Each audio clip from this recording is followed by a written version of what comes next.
All right, so we are Facebooking live from my kitchen, which is super awesome. Apparently, teachers get this awesome experience in becoming YouTubers before their own children. So this is my first attempt at a YouTube video and a Facebook Live simultaneously. In practicing, because I will be delivering my curriculum this way for the next 3-4 months. And also because during this quarantine, I have given out probably about 35 starters now. And I have a lot of people out there that are looking for answers in how do I create a loaf of bread with a starter, with a sourdough starter. So basically the question is, how do I go from this thing to this thing?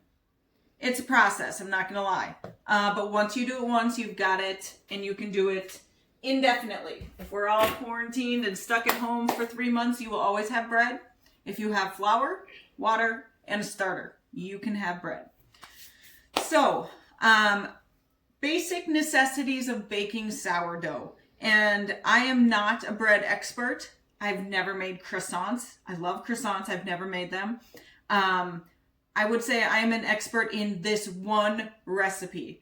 So Tartine's country bread, no knead sourdough. This is the recipe that I'm giving with all of my starters. It is a 2-day process, and it's easy. There's no kneading of bread. You don't need a bread machine. You don't need a mixer. You have your 2 hands. You're good to go there. So what you do need is a starter. So if you know me, I'm going to do my best to get you a starter. I can send my husband on errands. He loves doing errands because I'm on lockdown with my kiddos. But if you live by me, then I have been putting starter with some information in my mailbox, lysoling the mailbox after you pick it up, and then hopefully connecting with everybody on how to get this whole process begun. So what do you need? You've got your starter. I suggest a mason jar, a quart one. A wide mouth is easiest, but you can still use these narrow mouths. You just need to have a little funnel. You need a Dutch oven. So a Dutch oven is a nice heavy cast iron camping equipment almost. You can get them at Walmart. You can find them for sure at Fleet Farm. The Lodge Company is a big company that makes these. They're not super expensive. If you do have an expensive Le Creuset, that is an enamel one, I believe those will work as well. I've never used my $200 Le Creuset. Sorry, Mom. But this guy, I think he's $30 and he works like a charm. So the Lodge, this one is a 10 quart. You can use an 8 quart. You can use, I believe, a 6 quart. But my loaves, I'll show you, my loaves get pretty big. So my loaves take up a good portion of that 10 quart. So I will use an 8 quart or a 10 quart, but 6 might be too small. Other things you must have, all-purpose flour. A smaller, much smaller amount of whole wheat flour. And then you need some salts. Salt you can do, I have a thing for salt. If you know me, you know I love all salt, all things salt. So, you can use any type of salt. I like to play with the flavors by changing up my salts. My favorite one is this smoked Kauai, so it's a Hawaiian smoked sea salt. I will use that one. Recently, my husband and I were in Turks and Caicos, and we bought some of their salt. I'm going to be using this one today in my tutorial because I've never used it before. Otherwise, standard go-to, pink Himalayan is great. Or if you've just got that blue Morton, that works just fine as well. So you've got your starter, you've got your flours, you've got your Dutch oven. The other thing that is really helpful is a kitchen scale. The kitchen scale is going to let you weigh everything down to the gram. The recipe that I use, everything is weighed in grams. And I'm sure there's a conversion out there that you could Google. I don't know what it is. I just use my kitchen scale for everything. Let's see here. Other things that you need, large mixing bowls. This size, a good large mixing bowl or two. And you need, okay, that's the essential tools. The non-essential tools, things that are nice to have. This, a bench knife. So the bench knife is basically just helping you to move your dough around and cut your dough in half. You can also use a regular knife. It's not a huge difference.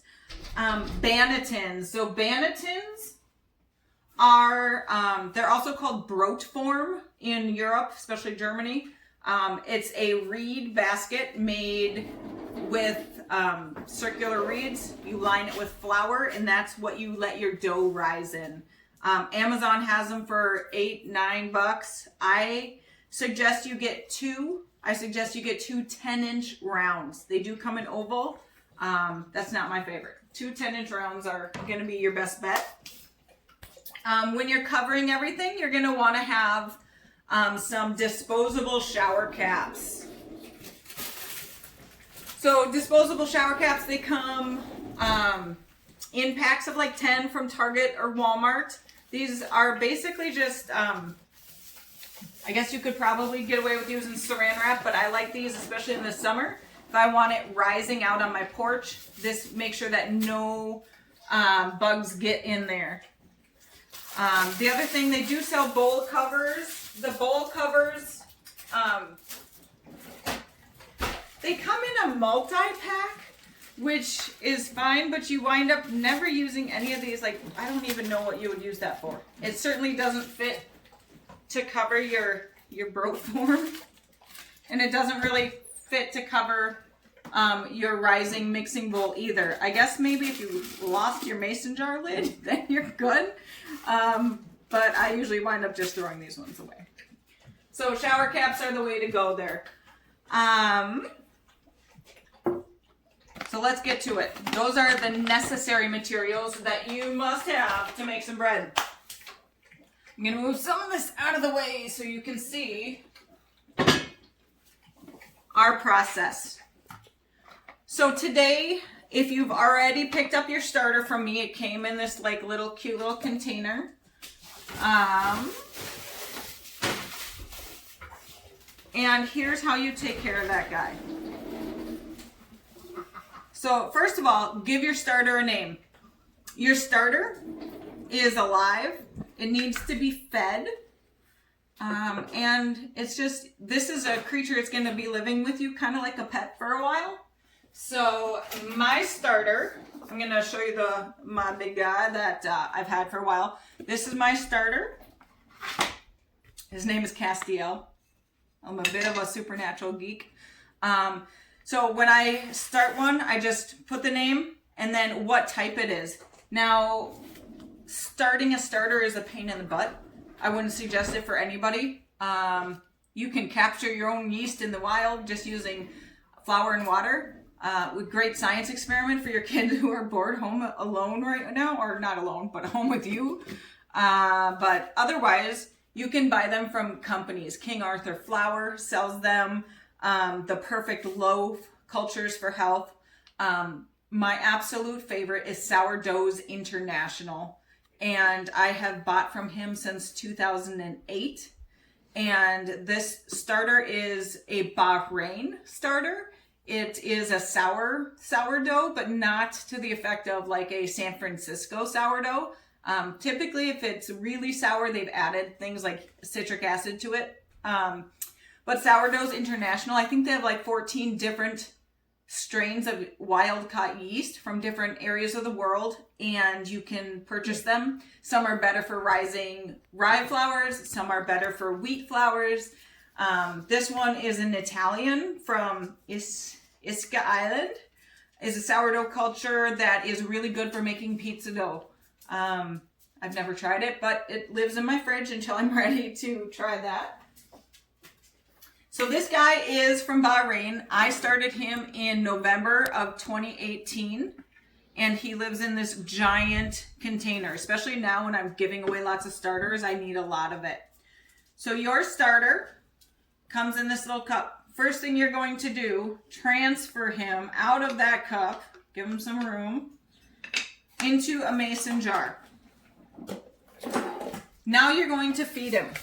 And you're going to feed him the same amount of flour and water. So it's proportionate. If you feed him 1 cup of flour, you're going to feed him 1 cup of water.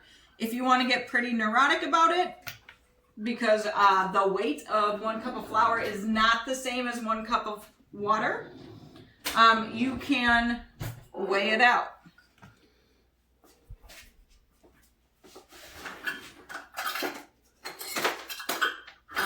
I've done this so many times that I don't bother weighing this piece because I can just tell by look. I know my buddy Miss Kara, she can make pancakes without looking at the recipe. I think that's the way I am with the sourdough here. I do need a recipe for pancakes though. So the funnel is helpful if you have a regular mouth mason jar. You're going to feed them a cup of water or a cup of flour. And I'm going to get a cup of lukewarm water. Yeast is living. It doesn't like to be scalded. If you put your water too hot, if a baby bottle, if you couldn't feed a baby with it, don't give it to your yeast, because you will kill your yeast and then you're going to be SOL. So I've got my water, I've got my flour, and at the very bottom is the starter. I just use the back of my spoon and mix them together.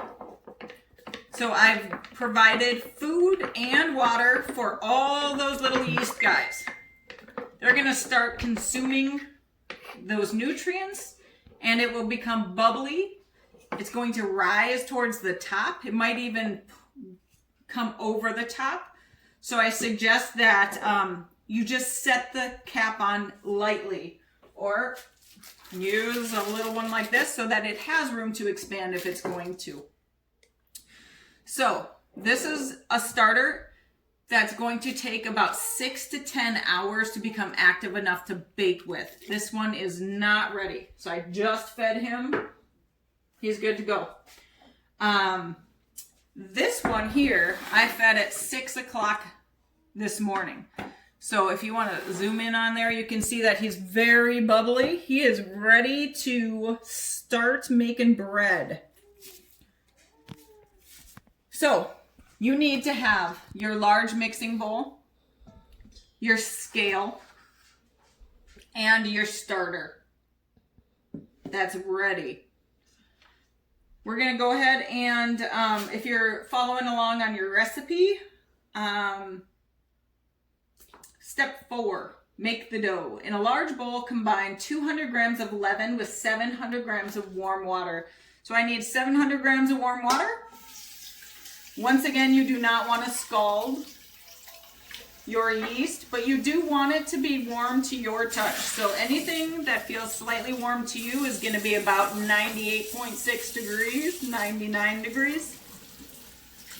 Some people use a thermometer. I just put my wrist in the water. If it's warmish, we're good.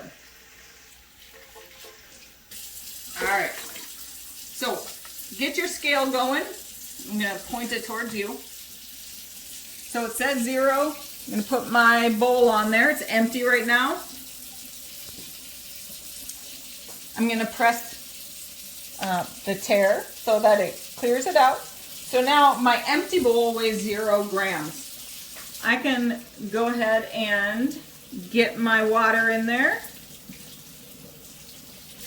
700 grams of water is pretty close to about, I would say 3, maybe 4 cups.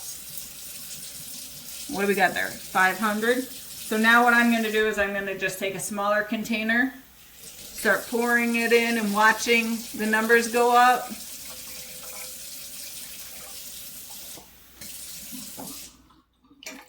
So you don't need to be neurotic about it. 704, good to go.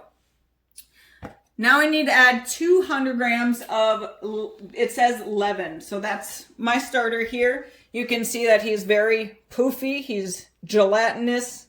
So I'm going to watch that. I want it to say 904 or somewhere around there. So I'm going to just start scooping them in. Notice that it floats.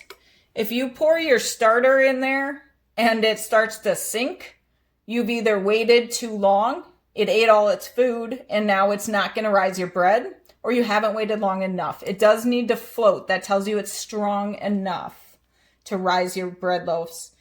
So I'm looking for 904.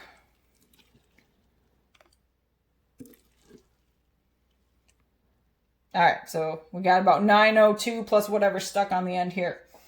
So that's 200 grams of leaven. I'm going to stir it to disperse it all. So basically what's in here now is my starter and water. Now the question is, what do you do with your starter? This guy, I've used some of him, but there's a lot left in there. I'm still going to feed him because I have a lot of people who want starters right now. So I'm going to feed him while this is sitting here. I'm going to feed him a cup of water and a cup or a heaping cup of flour, just to make sure that I have enough starters for everybody who wants one. So here's that. And this.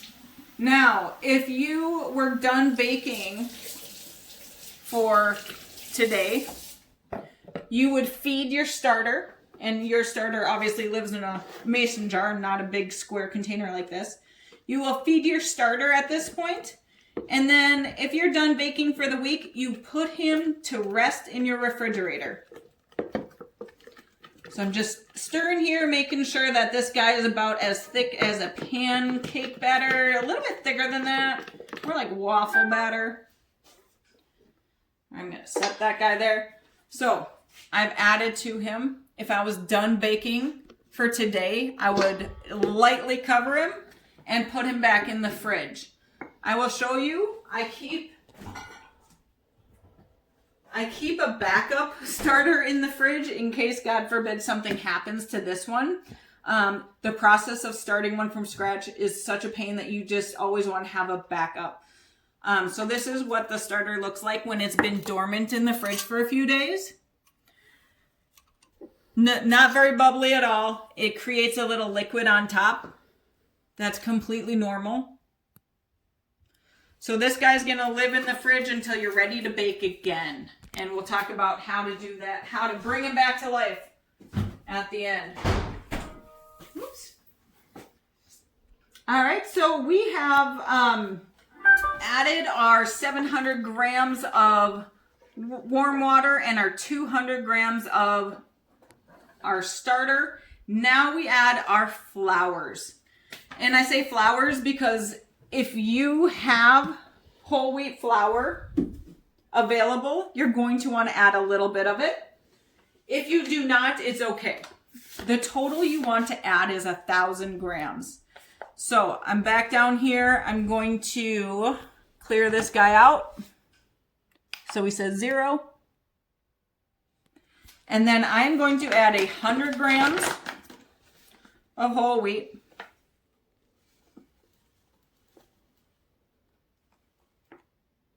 There we go. And then 900 grams of flour. And I think that's going to take up this bag and maybe a little more of another bag. Yep.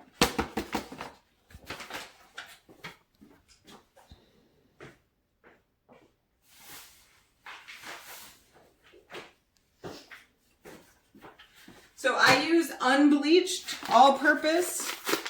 I believe bleached will work. It's just not ideal. I know some people use an organic flour. You can buy flours from local mills. There we go. All right. Woo. So we have 1,000 grams of flour on just sitting on top of our water. We're done with the scale for right now, so I'm going to move it. Stirring it from here with the spoon is a pain, and it's not worth it. So you're just going to wash your hands I know we all have our red chapped hands from washing our hands 75,000 times a day. Singing happy birthday twice, right? That's 20 seconds. Jinxie, shush. The dog wants to be let in.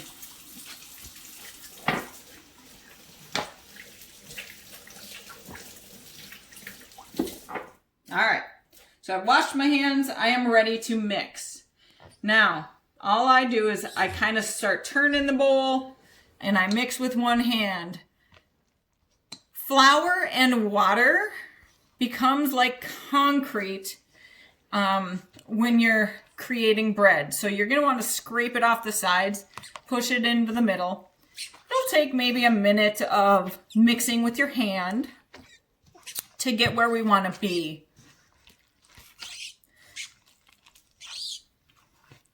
So I'm just going around the bowl, scraping it off the sides, pushing it into the middle. And this dough is what is called ragged. It's very sticky.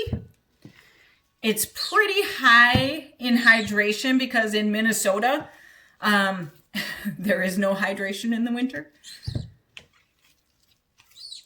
All right, so it's pretty wet, but I don't think it's too wet.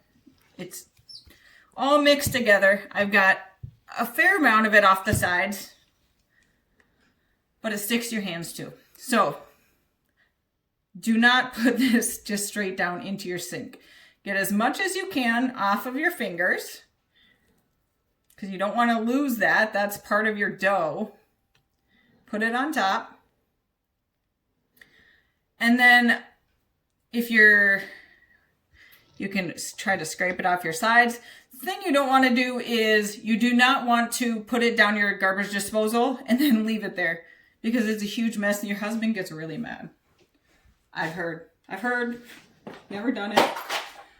So I'm gonna rinse this off real quick.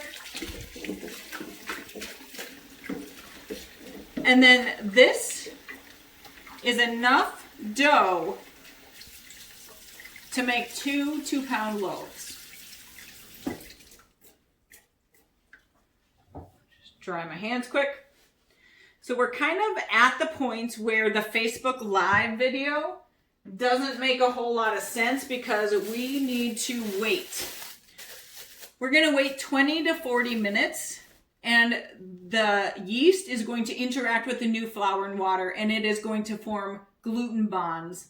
And those gluten bonds are going to turn this raggedy, really sticky dough into a smooth, strong glutened dough. And it needs to sit for 20 minutes. I would say in Minnesota in the summer, 20 minutes is good. It's pretty active. In Minnesota in the winter, 40 minutes is pretty good. So we're gonna stop the Facebook Live video. I will come back live in about 40 minutes.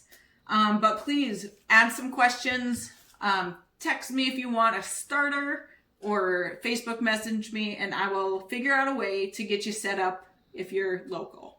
If you're not, I don't know, put out a Facebook plea. Somebody please, or Nextdoor app. Somebody please give me a starter. Bakeries at this point generally they won't give you starter. But if you Google, you can also make your own starter. It just takes a while and it involves having a proofing box and keeping it at a certain temperature for a certain amount of time. So thanks for attending my first attempt at a Facebook Live and a YouTube tutorial. Hopefully it'll get a little bit smoother from here. All right. So we have spent 40 minutes staring here, right here at this this lovely loaf here. So it's pretty warm in my kitchen today. I like my house hot. My husband doesn't, but I like to keep the fireplace on. So this is pretty warm. It still looks really ragged. What we are going to do now is add our 50 grams of warm water and 20 grams of salt. And like I said before, I like to use different types of salt. The salt that we're going to use today is one that my husband and I picked up in Turks and Caicos. So what I do is I grab my scale. I'm gonna tear out the There we go. So it says 0. Then I need 50 grams of water, which is less than a quarter cup. So it's right around that. Close enough, 54. And then, actually my dough is pretty wet, so I'm going to go ahead and try to go maybe closer to, 48. Good. And then you're going to add 20 grams of your sea salt. Now, for this, I definitely recommend using a scale because the sea salt can really appear to be different amounts. So 1 tablespoon of one sea salt is going to be very different than a tablespoon of maybe a kosher salt or, you know, a different type of salt. So this is 20 grams of our sea salt from Turks and Caicos. And I just kind of take my clean hands, mix it in there a little bit, and then I dump the whole thing into the bowl. Now I'm done with this guy. And then once again, washing hands before. All the mixing has to be done by hand for this recipe. It's really good if you wash your hands real thoroughly, and then you are going to be using just one hand to mix with. Leave that hand wet. So I'm washing my hands here. This hand is still dripping wet. That's important because it means that nothing is going to stick to it. And already I can feel that this is a much smoother dough than it was 40 minutes ago. You can kind of see it's going to become shiny. I'm just grabbing it, pushing it down into the middle. Grabbing the side, pushing it to the middle. And I keep turning. I keep pushing it down. I'm kind of wiping it off the sides. And you can see that it's forming a nice chunk of dough that is forming nice gluten bonds. It's holding together. It's becoming silky instead of raggedy. And that's really important. That's what you want. The salt kind of has it come apart a little bit. So you just keep pressing it, keep turning it. And this is going to be how you're going to deal with this dough now for the next 2.5 to 3 hours. So from here on out, every half an hour, you are going to do a turn, what's called a turn. So instead of kneading this bread by hand, kind of pushing into it, we're using time and chemistry to allow it to basically knead itself. So we've added our salt and we have added our water. We've mixed it thoroughly together. Now that cover goes back on. It's going to sit for a half an hour. I use a timer on my phone. After that half an hour, you pull this off and it's going to have come together a little bit more, but you're going to do a full turn. And so this is what a full turn looks like. You take your hand, you scoop it, and you pull that side over. Turn it a little bit. Scoop, pull, turn, scoop, pull, turn, scoop, pull. Sometimes I do a fifth one and just flip the whole sucker over. Then cover it, put it in a warm environment, another half an hour. You are going to do that between 4 and 6 times. You know it's ready when it's billowed up about 20 to 30%. I'm no math major. I take a photo of mine right like at this point right now, picture of it. And then after I've done 4 to 6 turns, then I take another picture of it and I go, oh yeah, that is a lot bigger. Then you know that you're ready to go on to the next step. And we are going to upload videos. I did that step already, which is shaping the loaves. And so we're going to upload that video. It won't be a live one.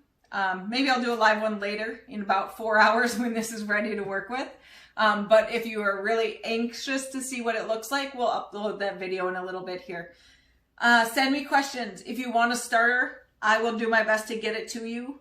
I know we've got a couple people in lockdown that can't come get one. I'll do my best if you're not too far away to send my amazing husband to get it to you. Thank you. Let me know if you have any questions.